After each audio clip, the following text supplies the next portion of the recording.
morning, social friends.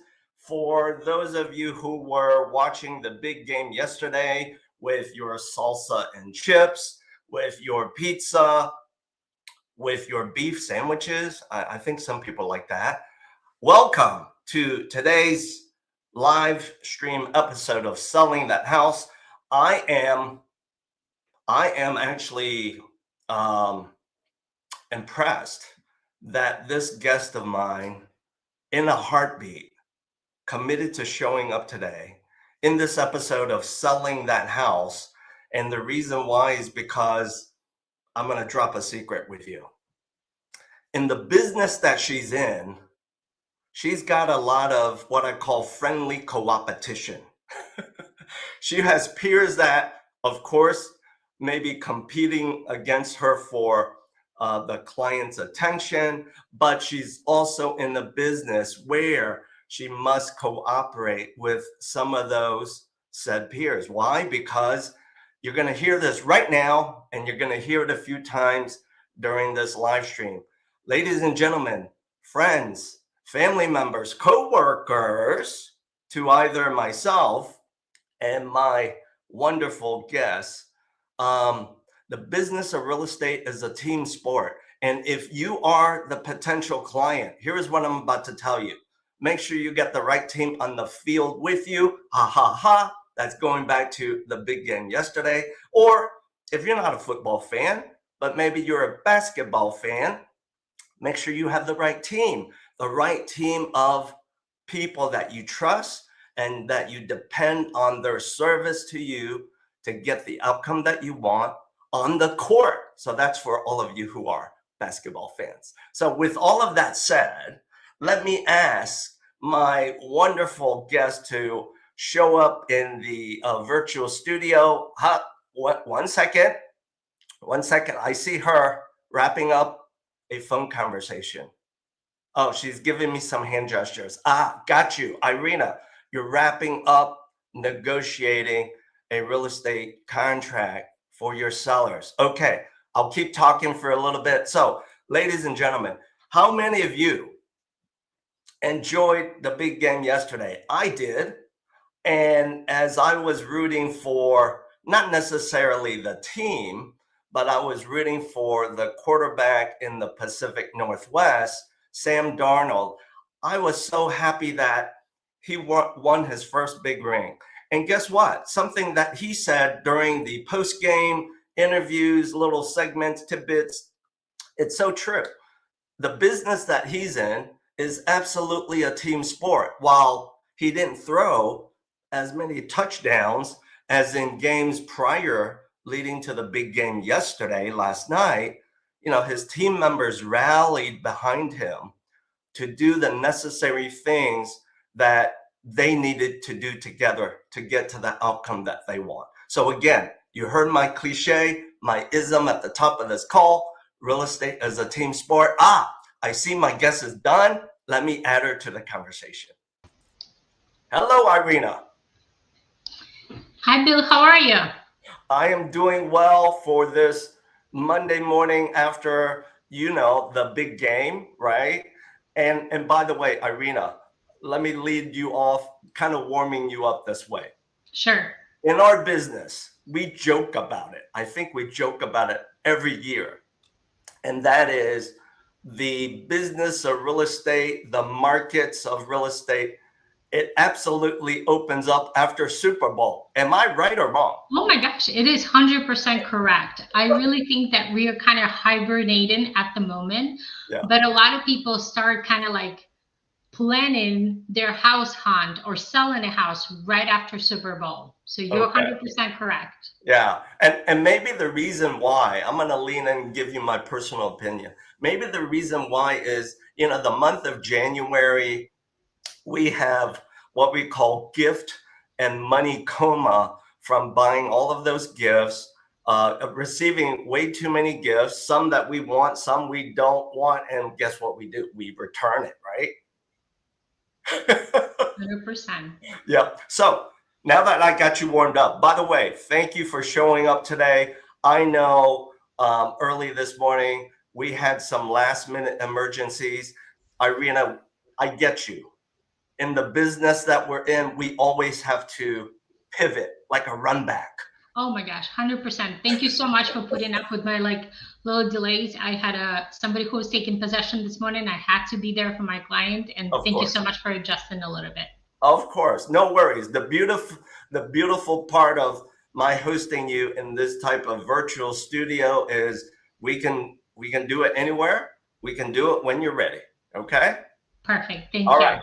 Now that I got you warmed up, my first question to you, as a very active real estate broker, and I understand you're the owner of your own brokerage in one of the largest suburbs, audience members, hear this out, in one of the largest suburbs of Chicago Metro. And by the way, what is that largest suburb that is your backyard, Irina?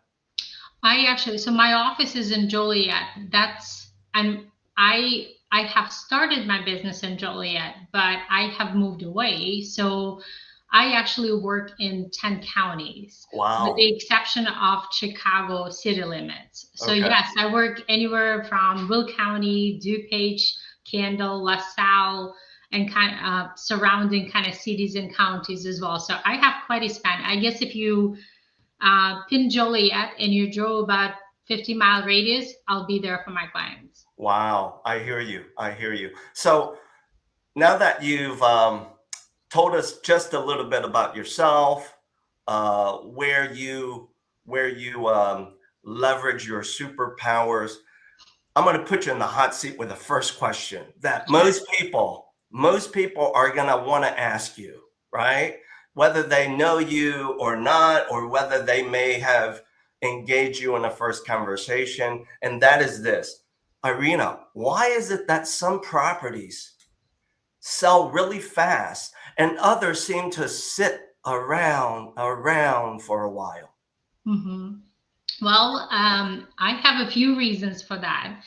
Number one is some people are still believing that we're getting post-COVID prices. The market has shifted at the end of July, beginning of August of last year. So you have to be really careful as to how you price the home. Right. You really have to compensate for what the condition is. So people don't no longer walk in your house, throw an offer, and waive all sorts of contingencies, right? They actually are starting to get pickier. We have turned into a buyer's market. The other thing is some homes are on the market, and I feel like agents are following this 3-step strategy. Throw a sign in the yard, throw a house in the MLS, and I wait for offers. Yep. The market like that is over, right? You have to do some sort of marketing. You have to promote a house. You have to promote that house to the immediate 1-mile range, because statistically, there are a few people who know someone who wants to move in that neighborhood. Right. And third reason is poor quality images, lack of aerial views, lack of video walkthroughs. People, I'm not joking, take images with their cell phone and throw it in the MLS. And I guess another reason that I can think of is most of the brokers don't do any type of staging consultations. They don't walk through the house and ask sellers to remove some furniture, to remove personal effects, photos. I just feel like it's so important to depersonalize the house and get it kind of showcase ready. You're on the stage, right? Yes. People should be able to walk into the house and see themselves, but not other people, large images and photos and portraits.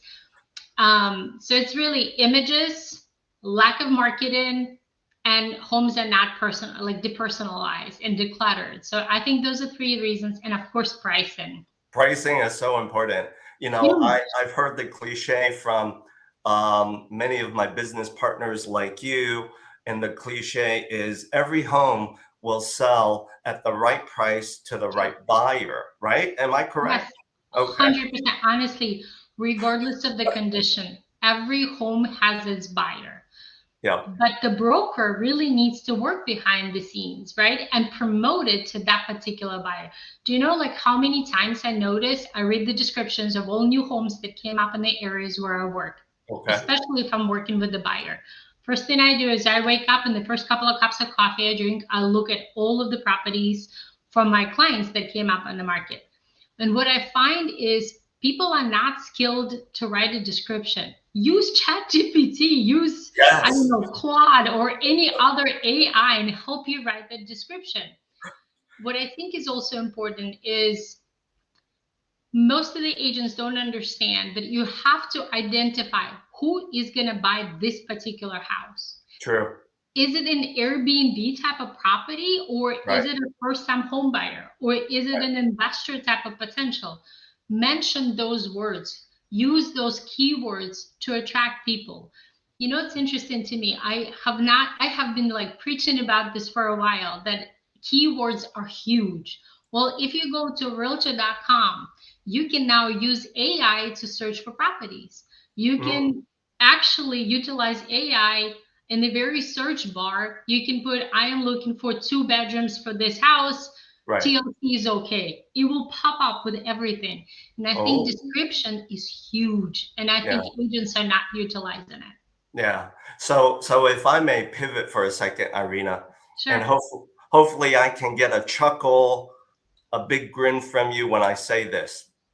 What I think I'm hearing from you, so I'm jumping out of my professional hat as a layperson, as a consumer client.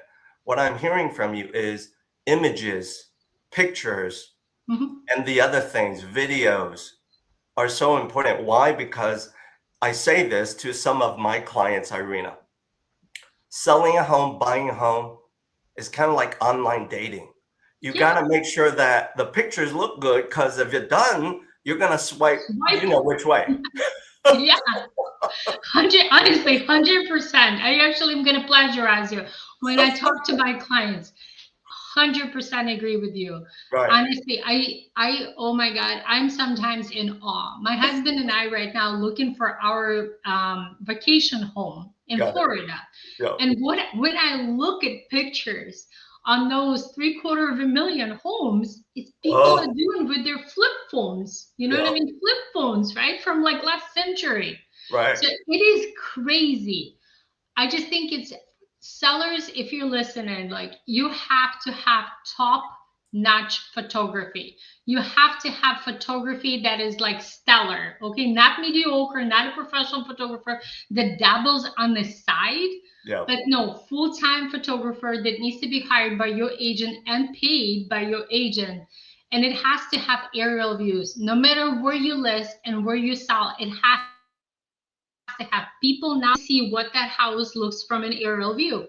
Does it have a fence? How far it is from a neighbor to the right or to the left? How far is it to what is the proximity to the nearest grocery store or highway? I mean, no matter what you list, you have to have aerial views, ton of photos, but not too many to distract a person from coming through your home, but enough for them to see all type of features. You know, some agents hire a photographer and they shoot 56 photos for an 1,800 square feet home. That's not the way to do that either. You don't need to show me every single fragment of the home. You need to show best angles of the home and the rooms, and if there is ceiling height, like fireplace, you have to kind of catch the best shots, and that is it. Lure them in and let them come in. Don't show them how it looks from 15 different points of views of just the fence.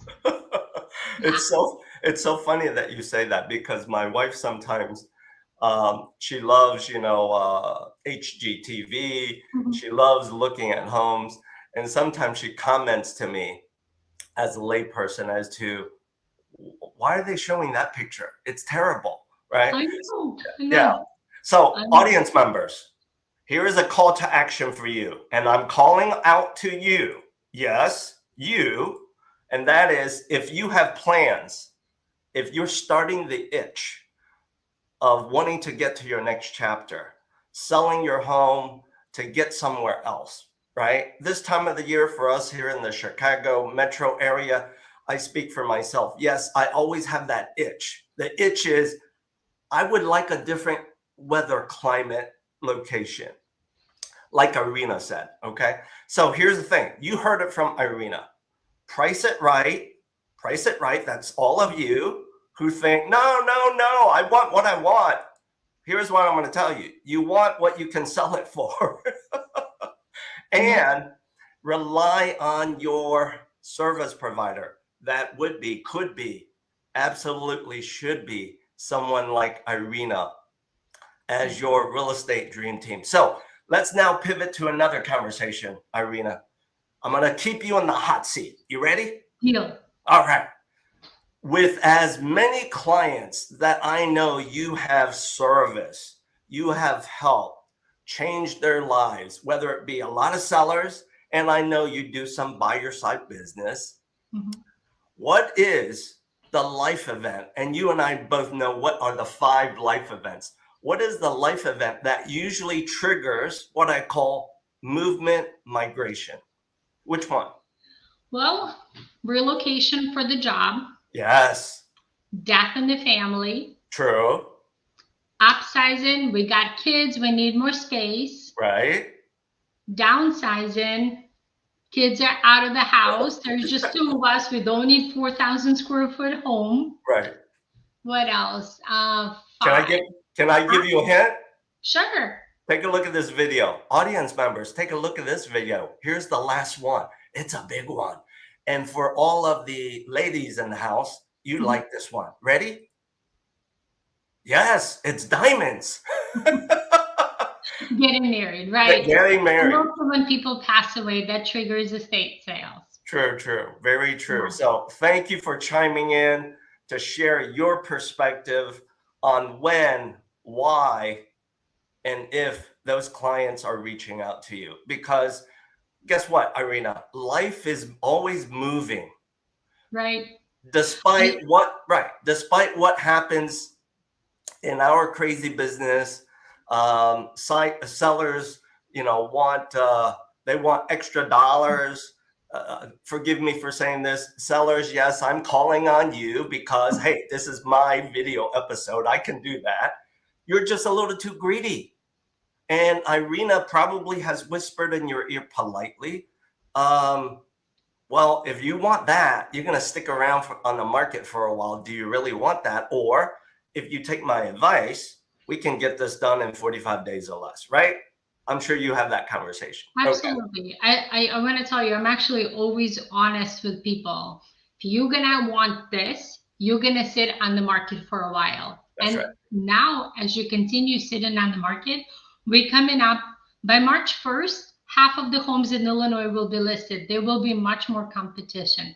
Yeah. And I think when you're polite and honest with people and kind of explain to them and sort of build the case, explaining to them what is really what you should expect and what is likely to happen, I do think that they listen. Yeah, I hear you. I hear you. What are your thoughts, Irina? Next question. What are your thoughts? And we'll do a scale. On a scale of 1 to 10, what are your thoughts as to how many property owners out there right now feel what I call the golden handcuffs of that low rate mortgage, and they keep saying to you, oh, I don't want to move. I've got this low rate mortgage. Or people say, I don't want to take your advice to make some improvements because I do want to sell in 2 years, but I'm house rich, cash poor. Do you hear that more times than not? On a scale of 1 to 10, would it be a 5 or beyond 5? I'd say 8.5. OMG. OMG. Absolutely. I mean, think about it. People got for the last 5-7 years. I mean, some people have like 2.875 up to 4.25. They're like, I'm not selling, I'm not moving, you know? But honestly, life doesn't stop. And I explain to people like, do you really need this big house, right? If you need to downsize, why don't you take that equity and pay off your house that you're purchasing, right? Or have a much smaller mortgage because you can go downsize and utilize the equity you built in the last 4 years. Right. I think sometimes people want to move, but they just kind of sit and then they're like holding on to that rate. But honestly, I think eventually life circumstances still kind of like push people to move, you know? I agree with you. I'm going to tell you something. Okay. About a couple of weeks ago, I put a post on Facebook. I'm actually going to read you the actual information. Okay. So the post on my Facebook business page basically said, what is the cost of waiting? Yes. Okay. And it has like, I basically like created, it's like an old receipt that you would find whatever on the floor, and it basically said, what is the cost of waiting in Illinois? So in 2019, medium home price was $208,900. I believe In that. 2025, it was medium price in Illinois was $302,500. Yes. So the price increase was $93,500 for the home. Wow. What if you were renting and you basically paid what, 108 grand in rent? Yeah. So you lost pretty much over 200 grand in just renting and purchasing a home. And I understand that I'm swapping a little bit from the question, but yeah, some people are like, oh, my rent is this much, I will not buy. Right. Some people sit and they're just like locked in a very low rate and they don't want to purchase. Yeah. But some people like, I'll be renting forever till the rates drop, or I'll be renting forever till the prices come down. Right. Prices are not like dropping. We are not, as much as other people talk, we're not really expecting a market crash anytime soon. That's right. Yeah. And I agree with you. So again, for those of you who are forever renters, yes, I'm pointing at you. Yes, I'm calling you out. I believe I can say this. I, as a landlord, love you to death when you are forever renters, because you know why? Whether you're paying my mortgage or your mortgage, you're paying a mortgage. And so thank you for dropping close to 100 G's in my lap so that I have more equity to do what I want. So there you have it. Yes. So Irina, got to put you in the last hot seat of our live stream today. And that is, guess what? For clients that want to get to their next chapter, whether they are baby boomers, soon to be baby boomers, share your secret. How do you manage and perhaps set expectations with clients in their journey? I think that usually is the secret to your success and other people's success. Talk to us. Could you kindly clarify the question? Are you talking about people who are actually downsizing and possibly moving to like 55 plus communities, or which one are you referring to? Well, let's start with that. Let's start with the baby boomers who are downsizing, are starting the conversations about downsizing. How do you set and manage expectations with that segment? I gotcha. I will be honest with you, I always meet with people in person, and I have a very honest conversation, and I set expectations as to what will happen. What are your needs for a future home, whether it's a 55 plus community or potentially even assisted living. Quite a few of my clients in the past couple of years went to Florida. I do want to mention to you, I have tremendous network that I have built of over 1,800 brokers in all states. Wow. So when clients come to me, I will connect them to people I trust, and not just somebody that I know and I've talked to, but somebody I have personally met and I trust them to take care of the client as well as I would do them here in Illinois. So when I meet with people, I set very clear expectations, and I absolutely kind of follow what is their time frame for move. Not everybody wants to move tomorrow. Some people want to wait for spring or for summer, or whenever they have help from relatives, right? So we create like an actual plan of when they're moving, how much they can expect, what is the best time to list, and what are the circumstances of when you want to list the property. And a lot of times I talk them into putting that property on the market, but we are in control of the closing date, right? That's true. So it doesn't mean that you put it on the market and you're going to sell it and you're going to be out of the house and moving into my garage or barn, right? Right. So we are in control of that closing date. So we kind of set expectations as we go in the market that the seller is selling but not able to move. So we either need a longer closing date or post-closing possession, of course. I love that. But honestly, I always lead with honesty. I'm constantly available to kind of calm them down, talk them through it. I connect my clients to like this morning, right? I had a client who was taking possession. She got the keys, movers pulled in the minute she got the keys, and they started cleaning the home. Okay. I'm sorry, cleaners come in, and they were cleaning the home, and then movers are set for tomorrow, right? Okay. So I will connect you with anybody you need to make your move smooth and just stress-free. Yeah. So, audience members, as you've heard Irina really open up and share with you so many of her professional secrets, here's what I'm about to tell you.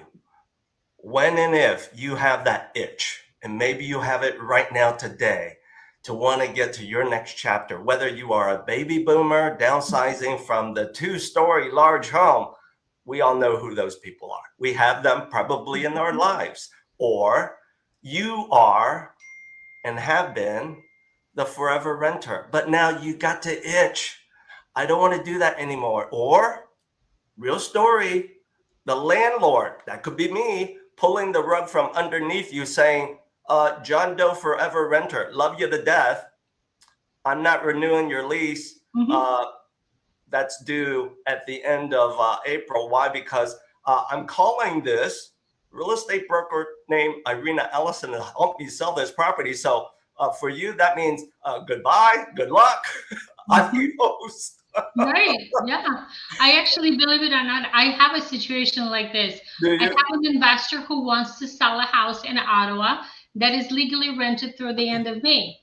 He said, hey, I'm not renewing your lease anymore. Yeah. I will let you out of the lease earlier. That's right. Right. I have approached the renter and I said, why are you not thinking of buying? There are different programs out here. There is actually a USDA program that is zero down. You can finance 100% of your loan. Bingo. Oh no, I'm going to continue to rent. She's been looking for a rental for 2 months so far. Oh no. So as I wrap up, forever renters, I, as a landlord, and I can only assume if Irina in her professional career has been a landlord as well, we love you to death, but do realize this, forever tenants, you are not, I repeat, and I'm going to be very direct here, you are not in control of your own destiny. And so I just dropped that. Now, as I wrap up today's live stream with Irina Allison, you may be wondering, how do I find her? Well, you see her name. There's this thing called Google search, so you can certainly do that. Or if you're kind of lazy and you want that nice, warm introduction, I'll make it so simple for you as we wrap up today's live stream episode of Selling That House. All you got to do, ladies, gents, family members, friends, coworkers, scan this QR code. I will get you in touch.